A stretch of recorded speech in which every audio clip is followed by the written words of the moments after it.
First chapter जैसे electrostatics है हमारा, तो इलेक्ट्रोस्टैटिक्स की बात यहाँ पे कर रहे हैं और फर्स्ट चैप्टर से बिल्कुल ही सिंसियरली यहाँ से देखेंगे।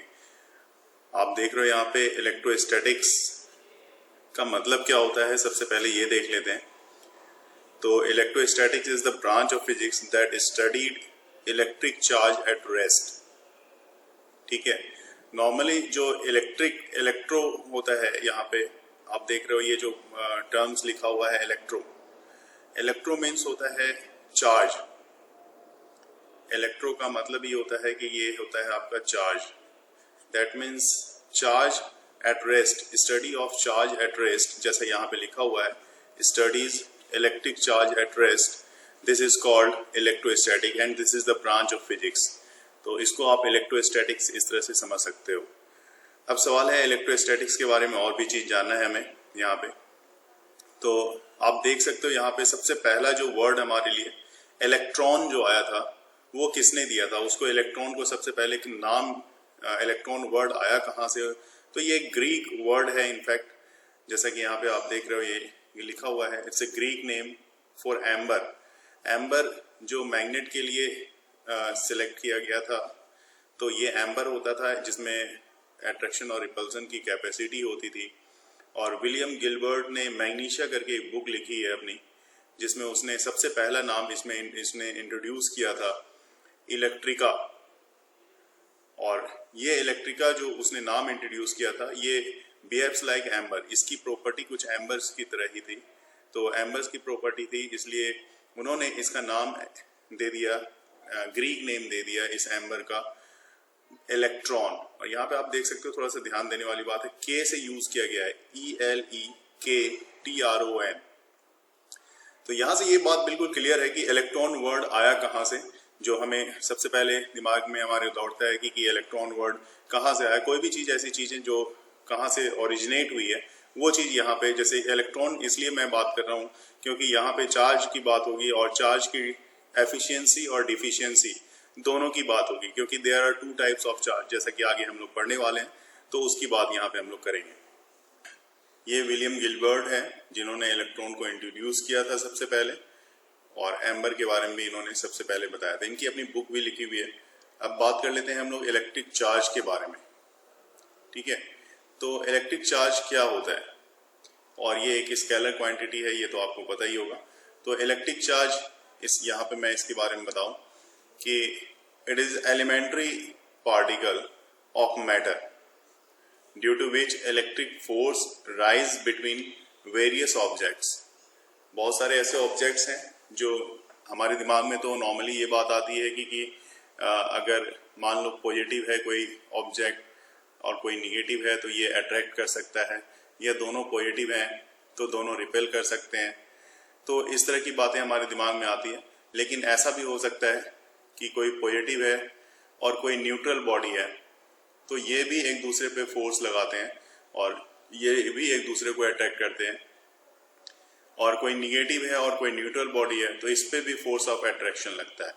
तो इस सब के बारे में यहाँ पे हमें पढ़ना है। तो मैंने जैसे यहाँ पे दिखाया कि एलिमेंट्री पार्टिकल होती है चार्ज, किसी भी मैटर की एलिमेंट्री पार्टिकल, जिसके कारण वो इलेक्ट्रिक फोर्स को जनरेट कर देता है अलग अलग ऑब्जेक्ट के बीच में। और आपको पता है इलेक्ट्रिक चार्ज क्या है, एक तरह की स्केलर क्वांटिटी है। जहाँ तक कि इलेक्ट्रॉन की बात करते हैं तो इलेक्ट्रॉन पे जो चार्ज होता है वो चार्ज होता है 1.6 × 10⁻⁻19 कूलम का चार्ज होता है, जो निगेटिव में होता है। ठीक है, अब इलेक्ट्रिक चार्ज के साथ साथ इसकी और भी प्रॉपर्टी है, उसके बारे में हम लोग बात कर लेते हैं। इस जगह पे हम बात करेंगे कि इलेक्ट्रिक चार्ज में अगर एक्सेस, कोई चीज एक्सेस हो जाती है, एक्सेस मतलब इलेक्ट्रॉन एक्सेस हो जाता है, या उसकी डिफिशियंसी होती है, deficiency of electrons in a body, तो उसके कारण उसमें चार्ज क्रिएट होता है।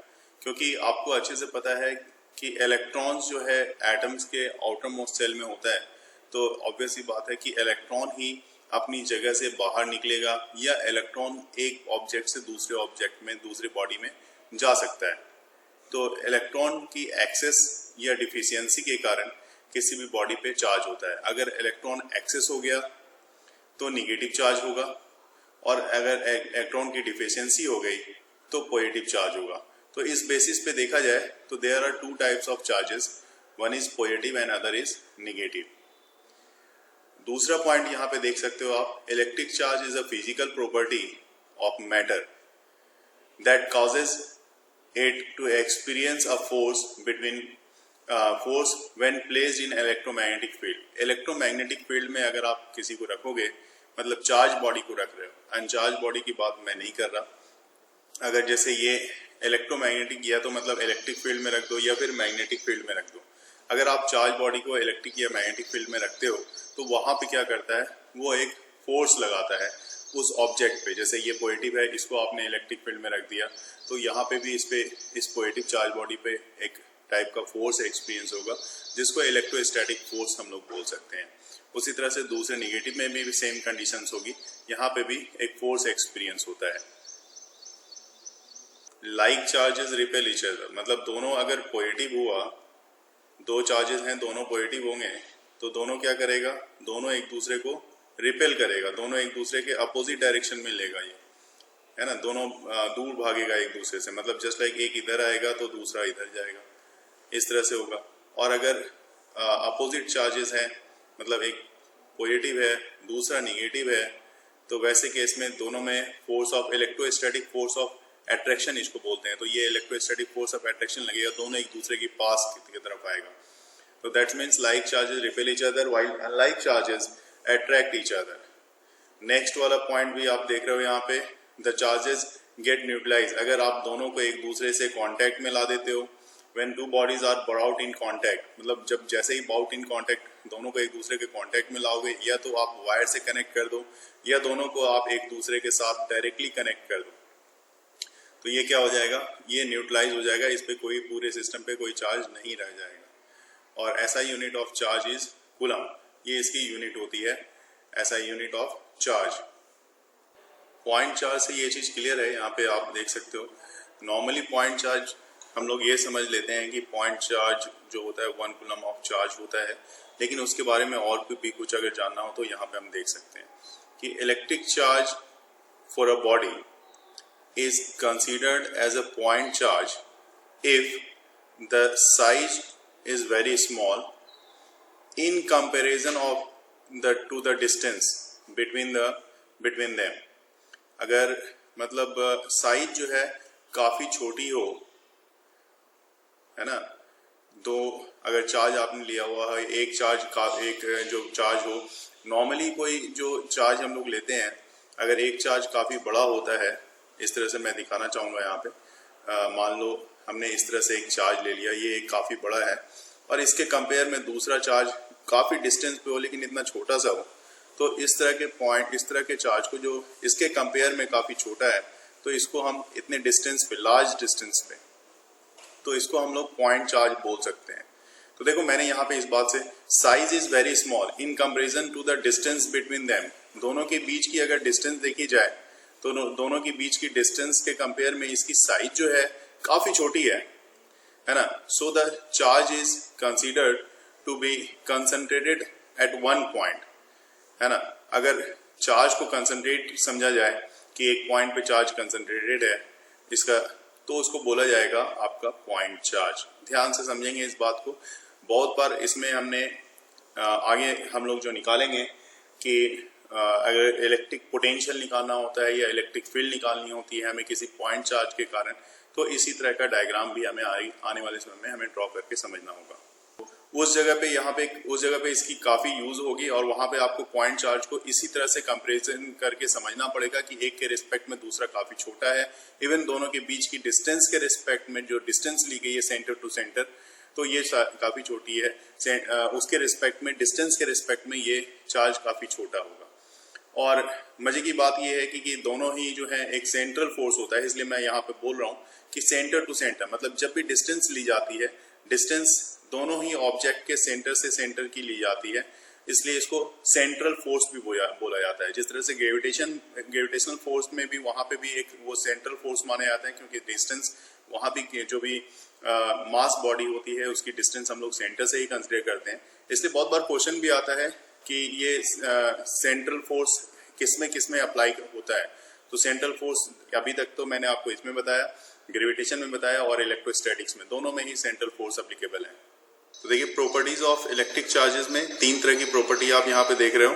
पहला है एडिटिव नेचर ऑफ चार्जेस, दूसरा है कंजर्वेशन ऑफ चार्जेस और तीसरा है क्वांटाइजेशन ऑफ चार्जेस। तो तीनों को अच्छे से हमें यहाँ समझना पड़ेगा। जहाँ तक बात कर लेते हैं हम लोग एडिटिव नेचर ऑफ चार्जेस की, तो एडिटिव नेचर ऑफ चार्जेस मतलब अगर कुछ ऐसी पॉइंट चार्जेस हैं, जैसे आपको पता है कि चार्ज तो एक स्केलर क्वांटिटी होती है, तो आप किसी भी सब्सटेंस में, किसी भी सिस्टम में, यहाँ पे जैसे मैं एक ड्रॉ करना चाहूँगा, इस तरह से कोई भी इस तरह का सिस्टम मैंने ड्रॉ कर दिया, ठीक है। और इस पे ड्रॉ करने के बाद यहाँ पे मैंने दिखाया कि देखो ये आपका Q1 चार्ज है जो कि पॉजिटिव में है, Q2 चार्ज है जो निगेटिव में है, और Q3 चार्ज है जो कि पॉजिटिव में है, Q4 चार्ज है जो कि निगेटिव में है। तो इस तरह से जितनी भी चार्जेस होंगी एंड सो ऑन। तो यहाँ पे एडिटिव प्रॉपर्टी में क्या होगा कि सिंपल सी बात है, ये सब के सब चार्ज क्या होगी, एक अलजेब्रिक सम हो जाएगी। मतलब नेट चार्ज जो होगा उस सिस्टम पे, Q नेट अगर बोला जाए, तो this one is equal to Q1 plus Q2 plus Q3 plus Q4 एंड सो ऑन। इस तरह से जो भी चार्जेस होंगी सब ऐड हो जाएगी, उस तरह से यहाँ पे इसका रिजल्ट आएगा। तो इसके बारे में मैं थोड़ा और एक्सप्लेन कर देता हूँ कि point charges are scalars. Scalars तो हैं ही चार्ज, तो पॉइंट चार्ज हो या कोई भी चार्ज हो वो स्केलर्स होती है, कैन बी एडेड अलजेब्रिकली। और दूसरा पॉइंट जो है आपका, charges have no directions but can be positive और निगेटिव। तो इसके साथ मैं, जैसा कि मैंने बताया कि आपको इसके साथ एक एग्जांपल मैं देना चाहूँगा। तो एग्जांपल ये है कि मान लिया कि जो भी सिस्टम आप ले रहे हो, मैंने कोई भी एक इस तरह का सिस्टम हमने ले लिया, इस पे मान लो -4 कूलम एक चार्ज है यहाँ पे, +3 कूलम का दूसरा है, -2 कूलम, +7 कूलम एंड -1 कूलम, इस तरह के चार्जेस हैं। तो इस सिस्टम पे नेट चार्ज कितना कंसीडर किया जाएगा, तो उसको आप सिंपली ऐड करोगे Q नेट सर +3।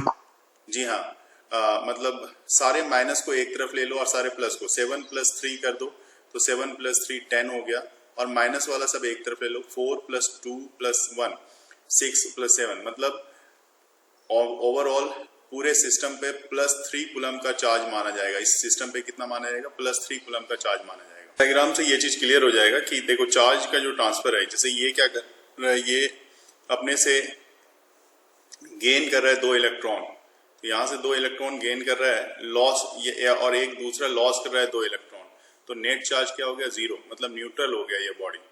तो ट्रांसफर होने के केस में भी चार्ज जो होता है कांस्टेंट रहता है। तो किसी भी सिस्टम पे जो प्रॉपर्टी है, total charge in an isolated system always conserve when there are many bodies in an isolation system. Isolated system में अगर बहुत सारी बॉडी लेते हो तो the charges get transferred from one body to another, but the net charge of the system remains same. आप बहुत सारी बॉडी भी लोगे तो भी जो चार्ज होगी, बॉडी जो नेट चार्ज होने वाली है वो सेम ही रहेगी, उसमें कोई चेंजेस नहीं आएगा। और थर्ड पॉइंट जो है क्वांटाइजेशन ऑफ चार्ज, इसके बारे में बात कर लेते हैं। अगर तीसरा और लास्ट प्रॉपर्टी देखोगे तो it is integral multiple of basic unit of charge. तो integral multiple of basic unit of charge को इसको रिप्रेजेंट करते हो Q = NE से। n को आपने बोला इंटीजर, तो n का कहने का मतलब n मतलब हो गया n पॉजिटिव भी होगा और निगेटिव में भी होगा। तो दोनों ही केस में n की वैल्यू ली जाएगी, +1 -1 +2 -2। तो इसलिए इंटीजर उसी को बोला जाता है जिसमें पॉजिटिव और निगेटिव दोनों ही ले लेते हैं हम लोग। और क्वांटाइजेशन जो यूजुअली इग्नोर करता है माइक्रोस्कोपिक लेवल को, मतलब माइक्रोकूलम जैसे चीज है, is at point charge are taken to be continuous. ऐसे पॉइंट पे हम लोग चार्ज को कंटिन्यूअस, मतलब देखो यहाँ पे क्या है, क्वांटाइजेशन नॉर्मली जो हम लोग बोलते हैं quantization is usually ignored at macroscopic level. Macroscopic मतलब बहुत बड़ा, MACRO, मैक्रो मतलब बहुत बड़ा हो जाता है और माइक्रो मतलब काफी छोटा हो जाता है। तो ये दोनों में डिफरेंस समझ लेना है, क्योंकि ये इसका भी यूज हमने आगे जाके इसको करना पड़ेगा। तो इस तरह की 3 प्रॉपर्टीज यहाँ पे आप देख रहे हो। तो थोड़ा सा मैं छोटा करता हूँ ताकि आपको तीनों प्रॉपर्टीज एक साथ स्क्रीन पे दिखेगी। यहाँ पे ये देखो, आपको तीनों प्रॉपर्टी आपको यहाँ पे स्क्रीन पे एक साथ दिख रही है। और छोटा कर दूँ तो और भी ये देख सकते हो आप, तीनों प्रॉपर्टी यहाँ पे आप स्क्रीन पे देख सकते हो। Positive properties of electric charges, additive nature of charge, conservation of charge, quantization of charge, ये तीनों प्रॉपर्टी यहाँ पे हैं। ये डिवाइस आपने देखा होगा, ये गोल्ड लीफ इलेक्ट्रोस्कोप है, जिसमें ये लीफ है, गोल्ड की लीफ लगी हुई है दो, और इसके साथ ये जो है ये कंडक्टर बॉडी है, ये कंडक्टिंग बॉडी है। जब आप किसी चीज को रब करते हो, मतलब रब करने का मतलब मान लो गिलास रॉड को आपने रब किया और रब करके यहाँ पे जब ये इस पे चार्ज आ जाता है, इसके कांटेक्ट में जब आप इसको लाते हो तो इस पे भी सेम चार्ज और इस पे भी सेम चार्ज आ जाता है, जिसके कारण ये लीफ, गोल्ड की ये वाली लीफ, इसको इस साइड और इसको दूसरी साइड एक दूसरे के अपोजिट साइड में रिपेल करती है, जिससे हमें पता लगता है कि हाँ जी, ये जो आपने ग्लास रॉड लेके आए थे आप, वो चार्ज था। अदरवाइज अगर ये ग्लास रॉड चार्ज नहीं होता तो ये लीफ दोनों सेपरेट नहीं होती, और जितनी ज़्यादा यहाँ पे चार्ज होगी आपकी ये रॉड, उतना ही ज़्यादा यहाँ से चार्ज का सप्लाई होगा, और जितना ज़्यादा चार्ज का सप्लाई होगा उतना ही ज़्यादा ये एक दूसरे से सेपरेट होता चला जाएगा। आप अपने घर में भी गोल्ड लीफ इलेक्ट्रोस्कोप बना सकते हो। जैसे घर में आपके पास जो फॉइल पेपर होती है, foil paper, silver foil paper होती है, उस फॉइल पेपर से आप इस तरह से उसको रैप करो, और दो पार्ट में इस तरह से एक लंबा सा फॉइल पेपर कट कर लिया आपने, उसको दो पार्ट में आपने फोल्ड कर लिया, इस तरह से डिवाइड कर लिया, वी शेप में आप इसको फोल्ड कर लेते हो। जैसे ही वी शेप में फोल्ड करोगे इसको, ये देखो ये कॉपर का मैंने यहाँ पे बना रखा है, कॉपर की एक पतली सी वायर ली हुई है, इस वायर पे आप इस पे प्लेस कर दो, और उसके बाद जैसे ही आप किसी भी चीज को रब करके, प्लास्टिक को या कोई भी जो आपके पास जो भी ऑब्जेक्ट दी हुई है उसको रब करके जैसे ही इसमें टच कराओगे तो उस पर सेम चार्ज प्रोड्यूस होगा और ये भी एक दूसरे से सेपरेट होगा। लेकिन यहाँ ध्यान रखना पड़ेगा आपको कि ये जो वायर आपने लिया है ना, ये वायर कभी भी किसी भी बॉडी के कांटेक्ट में ना हो, क्योंकि यहाँ पे जो इसके साथ मैंने ये वाला कॉर्क लगा रखा है, ये इंसुलेटेड है। इंसुलेटेड है मतलब इसका कांटेक्ट किसी भी अर्थ से नहीं है, जिसके कारण चार्ज कहीं दूसरी जगह चला जाए। तो जब आप इसको टच कराओगे तो चार्ज सीधा ही सीधा कॉपर में आएगा, और कॉपर से फिर इस लीफ में जाएगा, जो हमने फॉइल पेपर का बनाया हुआ लीफ है उसमें जाएगा, और उसके बाद ये एक दूसरे से सेपरेट होता हुआ दिखेगा आपको। इलेक्ट्रोस्टैटिक चार्जिंग को यहाँ पे हम लोग देख रहे हैं। देखिए बड़ा ही आसानी से इलेक्ट्रोस्टैटिक चार्जिंग के बारे में, कितने मेथड से आप किसी भी बॉडी को इलेक्ट्रिकली चार्ज कर सकते हो, ये यहाँ पे मैंने बताने की कोशिश की है। तो इलेक्ट्रोस्टैटिक चार्जिंग में यहाँ पे 4 पार्ट में मैंने इसको डिवाइड किया है। पहला जो है चार्जिंग बाय फ्रिक्शन। नॉर्मली आप अपने हैंड को भी रब करोगे, हैंड को रब करके आप देखते हो तो हैंड चार्ज हो जाता है। आपने मेरी और भी वीडियो देखी होगी, मैंने बना के भेजी थी, जैसे बलून को मैंने एक फर वाले कपड़े पे रब किया था तो बलून भी चार्ज हो गया था और वो पेपर बीट को अट्रैक्ट कर रहा था। तो वहां पे भी चार्जिंग बाय फ्रिक्शन का वो एक एग्जांपल है। इवन कॉम, आज की डेट में कॉम को भी आप हेयर से जैसे कॉम करते हो और उसके बाद आप पेपर बीट के पास ले जाते हो, तो वहां पर वो कॉम भी उसको क्या करता है, पेपर बीट को अट्रैक्ट करता है, तो वो भी चार्जिंग बाय फ्रिक्शन है। यहाँ पे बहुत सारे ऐसे एग्जाम्पल्स हैं जो चार्जिंग बाय फ्रिक्शन को आप समझ सकते हो। ब्लैंकेट है, ब्लैंकेट को आप रब करो, रात में आप देखोगे तो उसमें एक चिट-चिट सी साउंड सुनाई देती है, तो वहां पे भी वो चार्ज हो जाता है। तो ऐसा जिसमें आप फ्रिक्शन क्रिएट करके चार्ज प्रोड्यूस करते हो, उसको बोला जाता है चार्जिंग बाय फ्रिक्शन। दूसरा मेथड है आपका, जैसे ए वाले पार्ट को हमने यहाँ पे बात कर लिया, दूसरा बी वाला पार्ट है charging by conduction. Charging by conduction के केस में हमारी कोशिश ये रहती है कि देखिए अभी ये अनचार्ज है, इस पर कोई चार्ज नहीं है। जैसे ही जैसे ग्लास रॉड को मैंने रब किया, ग्लास रॉड पे रब करने के बाद पॉजिटिव चार्ज आता है, और ये पॉजिटिव ग्लास रॉड को मैंने क्या किया, इसके साथ डायरेक्ट कॉन्टैक्ट में लाया। इसके साथ जैसे ही आप डायरेक्ट कॉन्टैक्ट में लाते हो तो ये पॉजिटिव चार्ज ट्रांसफर होता है इस बॉडी से, और इसके बाद इसकी ये दोनों पॉइंट्स जो हैं ये सेपरेट हो जाती हैं, क्योंकि ये दोनों ही पार्ट लीव्स जो हैं ये दोनों ही पॉजिटिव हो गए, तो दोनों same charge repel each other की कंडीशन में ये एक दूसरे को रिपेल कर देगा। और इसको रिप्लेस करके, इसको जैसे ही आप यहाँ से रिमूव कर दो, ग्लास रॉड को रिमूव करके आप इसको फिर से अगर आप अर्थिट कर सकते हो, जैसा कि सी वाले सेक्शन में आप देख रहे हो, अगर आप अर्थिट करते हो तो पूरा का पूरा चार्ज इस सिस्टम का अर्थ में चला जाएगा और ये पूरा का पूरा सिस्टम फिर से न्यूट्रलाइज हो जाएगा। उसी तरह से एवोनाइट रॉड के केस में देखो, एवोनाइट रॉड को भी अगर आप रब करते हो तो वो निगेटिवली चार्ज हो जाता है। सेम फेनोमेना, निगेटिवली चार्ज को जैसे आप इसके कांटेक्ट में लाओगे तो यहाँ पे फिर से क्या होगा, ये इसके दोनों ही पॉइंट्स निगेटिव हो जाएंगे, निगेटिव सप्लाई हो रहा है, निगेटिव हो जाएंगे, निगेटिव होने के कारण ये भी एक दूसरे को रिपेल करेगा। अब देखो ये इसको एवोनाइट प्रोडक्ट को आपने रिमूव कर दिया तो ये निगेटिव रह गया, लेकिन इसके बाद आपने क्या किया, ग्लास रॉड को, जैसा आप देख रहे हो यहाँ पे ग्लास रॉड को अब लाके इसको कॉन्टेक्ट में ला रहे हो, तो ग्लास रॉड को लाने से क्या होता है कि इसका निगेटिव चार्ज जो पहले से एवोनाइट रॉड के कारण इसमें नेगेटिव चार्ज आया था और अब ग्लास रॉड के कारण जो पॉजिटिव चार्ज है ये एक दूसरे को न्यूट्रलाइज करने की कोशिश करेगा, लेकिन उस चक्कर में यहाँ पे जो इसकी जो नेगेटिव चार्ज कम होगी, नेगेटिव चार्ज की अमाउंट कम होगी न्यूट्रल होने के ड्यूरेशन में, जिसके कारण ग्लास ये जो लीव्स हैं, दोनों लीव्स हैं, इसकी बीच की सेपरेशन चार्ज की मैग्नीट्यूड के कम होने के कारण इसके बीच की सेपरेशन भी रिड्यूस हो जाती है, इसके बीच का सेपरेशन, इसके बीच की एंगल जो होती है वो कम हो जाती है। तो इस तरह से डायरेक्टली अगर किसी बॉडी को चार्ज किया जाता है एक दूसरे के कांटेक्ट में लाने के बाद, तो उसको हम लोग बोलते हैं चार्जिंग बाय कंडक्शन। तो सी वाला पार्ट है हमारा थर्ड, और सी वाला पार्ट है जिसको हम लोग बोलते हैं charging by induction. Charging by induction में हमें यहाँ पे जिस तरह से हमने यहाँ कांटेक्ट में लाया था, इस बार हमें किसी को कांटेक्ट में लाने की जरूरत नहीं होगी। चार्जिंग बाय इंडक्शन में हमें दूर से ही कोई बॉडी चार्ज की जाती है, जैसे कि ये देखो आप यहाँ पे मैंने दिखाया है कि अभी इसमें दोनों में से कोई चार्ज नहीं है, ठीक है। अब क्या किया, दोनों के एक दूसरे को कांटेक्ट में लाया। चार्ज नहीं होने का मतलब क्या है, दोनों न्यूट्रल है, दोनों न्यूट्रल है मतलब जितने अमाउंट का पॉजिटिव चार्ज रहा होगा उतने ही अमाउंट का नेगेटिव चार्ज रहा होगा। अगर काउंट करके देखा जाए तो देखो आप 1 पॉजिटिव, 2 पॉजिटिव, 3 पॉजिटिव, 1 2 3 पॉजिटिव और 3 नेगेटिव, इसका मतलब ये न्यूट्रल है। उसी तरह से दूसरा वाला भी बॉडी हमारा न्यूट्रल है।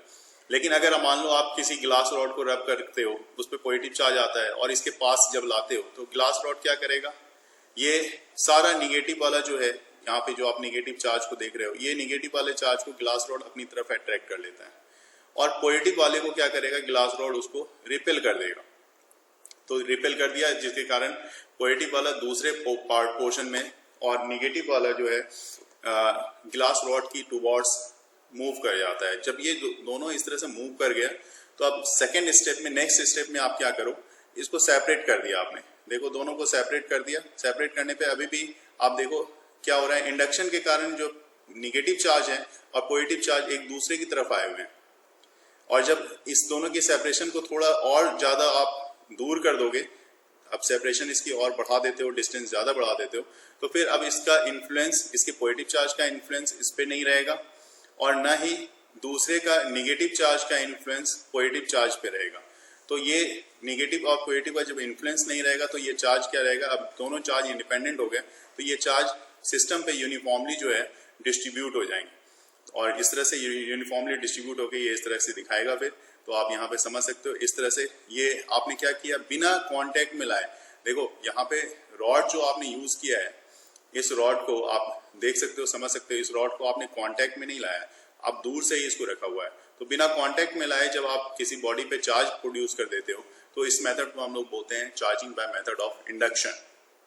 एक लास्ट और डी पॉइंट हमारे लिए बचा हुआ है जिसको आप बोलते हो चार्ज सेपरेशन बाय पोलराइजेशन। तो चार्ज सेपरेशन बाय पोलराइजेशन को आइए देखते हैं कैसे समझ सकते हैं। देखिए कहने का मतलब है चार्ज सेपरेशन बाय पोलराइजेशन। तो यहाँ पे आप देख रहे हो, यहाँ पे मैंने बिल्कुल एक शॉर्ट में लिखने की कोशिश की है समझाने की। A process similar to charging by induction in a conductor also takes place in insulator।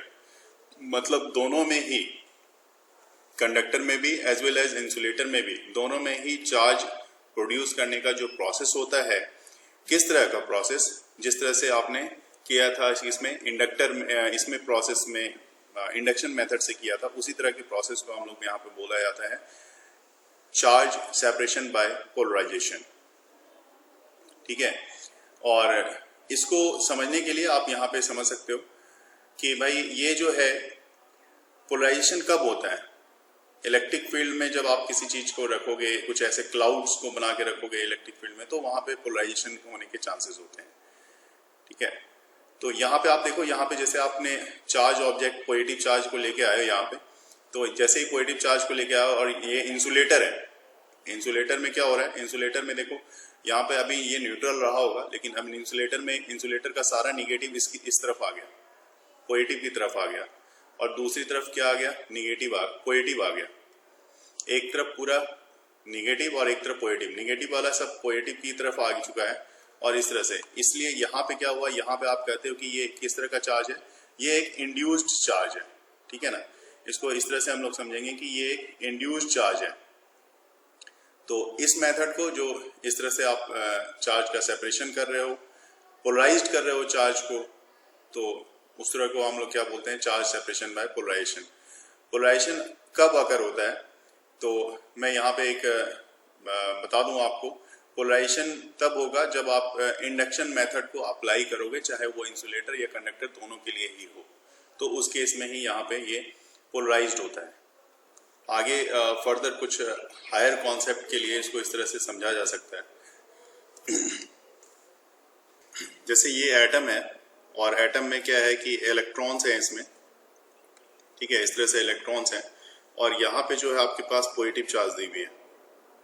तो अगर आप इसको नेगेटिव किसी भी नेगेटिव चार्ज के पास लाते हो, तो नेगेटिव चार्ज के पास लाने पे क्या होता है कि ये जो आप देख रहे हो, ये सेंटर जो है, ये सेंटर जो पॉजिटिव चार्ज है, ये स्लाइटली ये क्या होता है, ये शिफ्ट कर जाता है दूसरी तरफ, मतलब नेगेटिव की तरफ ये शिफ्ट कर जाता है स्लाइटली। मैं फिर से यहाँ पे बताना चाहूंगा, ये स्लाइटली नेगेटिव की तरफ शिफ्ट कर जाता है इस तरफ।